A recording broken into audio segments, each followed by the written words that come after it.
I was on Twitter before, and Julian Assange's mother, Christine Assange, posted this on Twitter, and I thought that I'd share some of it.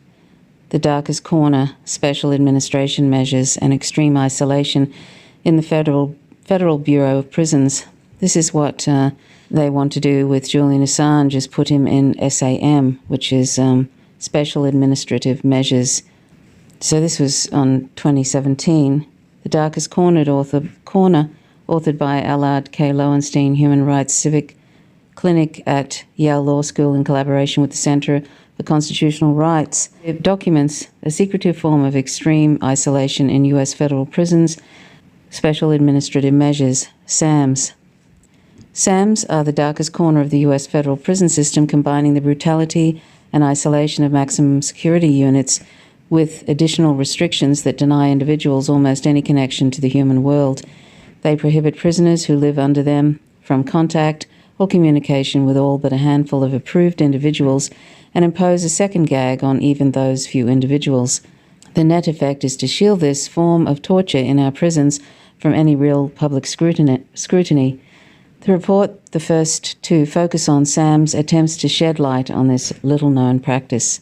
And it has the report there as well as the executive summary. And I'm going to share the executive summary. It's not very long, I don't think. The report is based primarily on interviews conducted by the authors of the report with over a dozen attorneys and other members of defense teams, as well as family members of prisoners under SAMs. It also relies on FOIA documents, Freedom of Information Act documents obtained by Human Rights Watch, Columbia Law School's Human Rights Institute, and Yale Law School's Media Freedom and Information Access Clinic, which have not previously been made public and are published as an annex to the report. Access documents made available through the FOIA Act here and here. So I'm having trouble accessing this PDF on my phone, so I'll just read it this way. The Darkest Corner, Special Administrative Measures and Extreme Isolation in the Federal Bureau of Prisons. The prisoners, psychologists, and human rights advocates have long attested to the horrors of solitary confinement, cramped concrete cells, sensory deprivation, and overwhelming social isolation. Scientific consensus that such conditions cause permanent harm led the former United Nations Special Rapporteur on Torture to declare that any imposition of solitary confinement beyond 15 days constitutes torture or cruel, inhumane, and degrading treatment. The practice has prompted hearings before the U.S. Senate and at the state level. Many corrections leaders have recognized that long-term isolation is unnecessary and even counterproductive. Yet amid growing recognition of these harms, the federal government has been expanding its use of a lesser-known and more extreme form of isolation, Special Administrative Measures, SAMs. SAMs are the darkest corner of the U.S. federal prison, combining the brutality and isolation of maximum security units with additional restrictions that deny individuals almost any connection to the human world. The restrictions include gag orders on prisoners, their family members, and their attorneys, effectively shielding this extreme case of government power from public view. SAMs deny prisoners the narrow avenues of indirect communication through sink drains or air vents available to prisoners in solitary confinement. They prohibit social contact with anyone except for a few immediate family members and heavily regulate even those contacts. And they further prohibit prisoners from connecting to the social world via current media and news, limiting prisoners' access to information, to outdated government-approved materials. Even a prisoner's communication with his lawyers, which are supposed to be protected by attorney-client privilege, can be subjected to monitoring by the FBI. The U.S. Attorney General has sole discretion to impose SAMs, and a prisoner lacks the most basic procedural protections to allow him to contest the SAMs designation. Indeed, prisoners may be left in the dark as to why they have been subjected to SAMs, because the Attorney General's justification often cites little more than the prisoner's charges or conviction. Many prisoners remain under these conditions indefinitely for years, or in some cases even decades, and court challenges are difficult. For convicted prisoners in particular, the regulations operate to obstruct their access to counsel, impeding the act of filing a challenge. And even when prisoners can bring challenges, courts routinely rule against them, accepting the government's vague national security justifications. The imposition of SAMs extends beyond convicted prisoners. Federal prosecutors regularly request that the Attorney General place defendants under these punishing conditions while they await trial before they have been convicted of any crime. In numerous cases, the Attorney General recommends lifting SAMs after the defendant pleads guilty. This practice erodes defendants' presumption of innocence and serves as a tool to coerce them into cooperating with the government and pleading guilty. Indeed, the Central Intelligence Agency, CIA, for years relied on the torture of isolation and sensory deprivation as a tool to elicit what it termed learned helplessness in detainees suspected of terrorism. For those defendants who do fight their charges at trial, SAMs infect the entire proceeding, limiting prisoners' capacity to participate in their defense and hindering their attorneys' abilities to investigate and zealously advocate. In addition to shrinking the entirety of the prisoner's world to the four corners of the prison cell, SAMs prevent anyone else from understanding what happens within. Prisoners under SAMs are prohibited from communicating with anyone except a few pre-approved individuals, their attorneys and immediate family members, and SAMs prohibits these individuals from repeating the prisoner's words to anyone else.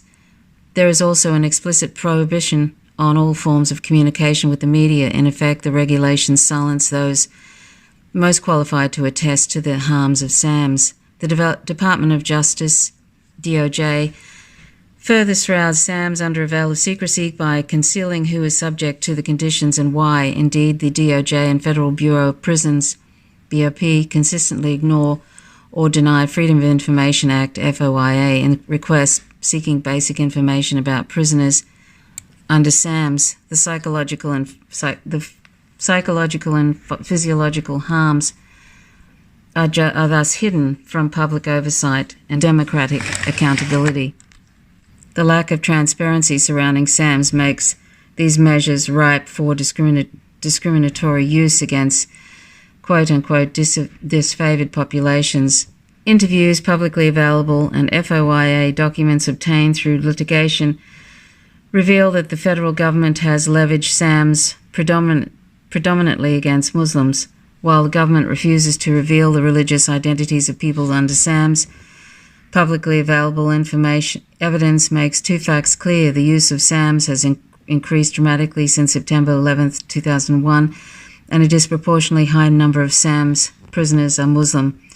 In November 2001, there were only 16 individuals under SAMs. By 2009, there were 30, and as of June 2017, there were 51. SAMs represents the extreme end of the spectrum of discriminatory quote-unquote counterterrorism measures targeting Muslims since 9/11, including abusive conditions of confinement and lack of due process at Communication Management Units, CMUs, indefinite detention, and the Military Commission's system at Guantanamo Bay, suspicionless surveillance, sweeping immigration roundups, coerced informancy and entrapment, placement on various administration watch lists, and criminal convictions based on over-broad interpretations of material support and conspiracy statutes. The widespread use of these tools is particularly troubling now under an administration that has openly discriminated against Muslims and a president who has specifically advocated for the use of torture, particularly in the light of Trump administration's open animosity towards other groups, including immigrants and protesters. There is a risk that these tools will be used to target other marginalized groups in the future. The imposition of SAMs raises serious concerns under US and international law. SAMs eviscerate fair trial protections and the presumption of innocence. They infringe on the rights of free speech and association, religious freedom, family unity, due process, and equal protection under the Constitution and international law. And not least, they constitute inhumane treatment that may rise to the level of torture. So while many on both sides of the aisle have criticized President Trump for vowing to, quote-unquote, bring back torture, The torture of SAMS and its underlying conditions of solitary confinement never went away. This report aims to shed light onto this darkest corner of the US federal prison system. The report necessarily fails to represent the views of the people who are most intimately familiar with SAMS, those who have been subjected to them. Nonetheless, the available information reveals that the severity of SAMS, their increasing use, their lack of procedural protections, and their potential discriminatory application pose urgent concerns for our democracy. And then it has the to read the full report. There's a whole list of references which I won't show you. Anyway, that's what they want to put Julian Assange through. I think he's already going through it, and I mean, he's been through it pretty much at the Ecuadorian embassy, although he was able to have visitors there, even though they had toward the end there was terrible surveillance. So that's the long reach of the US empire here. We're doing nothing here in Australia to help Julian Assange. There's a lot of people speaking out for his freedom, but the government is, of course, it's a right-wing government. It just does whatever the US empire wants it to. The Labour Party, they're just an imperialist party. They do whatever the US wants them to. The Greens are an imperialist party. They just do whatever the US wants. They just go along with it. And here in Australia, and of course, Trump is, a wannabe fascist, and the whole system is just, they don't care about press freedom. Anyway, I don't know about you, but when I read things like this, I start to feel, because I start to feel kind of, it creates anxiety for me, because I just think, oh my God, this poor man. I just don't know how. I mean, it's incredible that he's still alive after what they put him through so far. And it's a cruel, cruel empire, and they don't care about democracy, they don't care about freedom, they don't care about you and me, they care about power, and they care about money.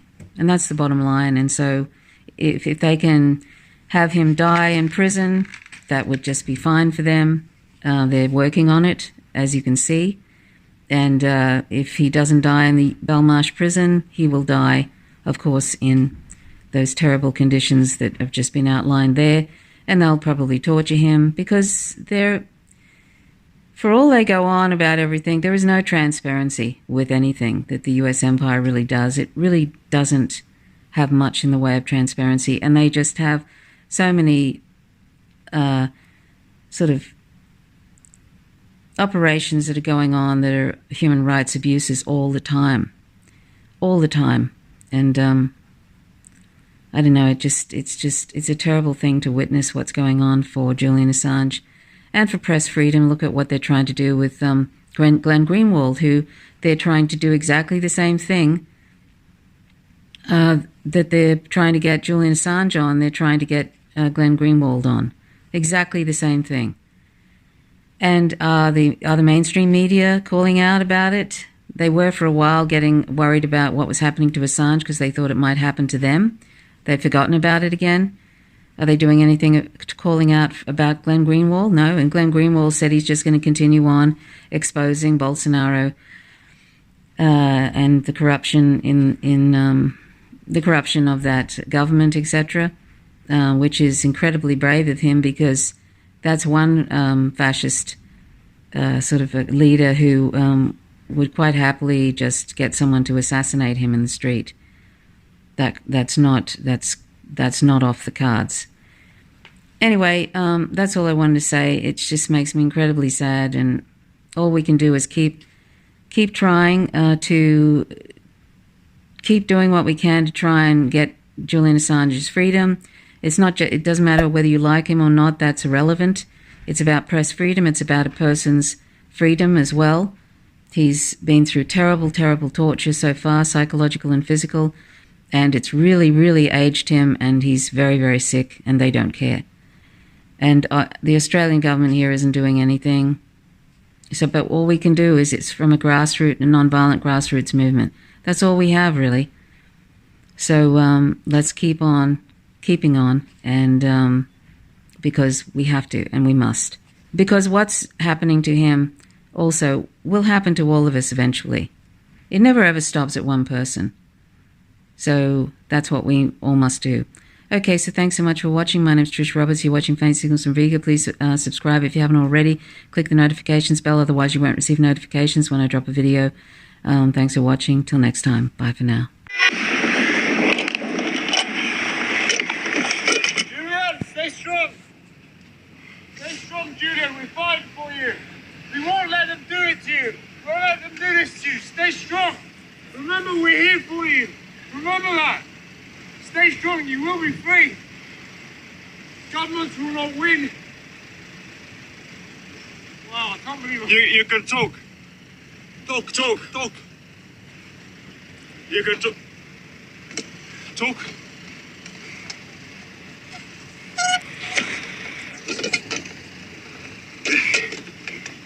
Stay strong. Stay strong. It's gonna be alright.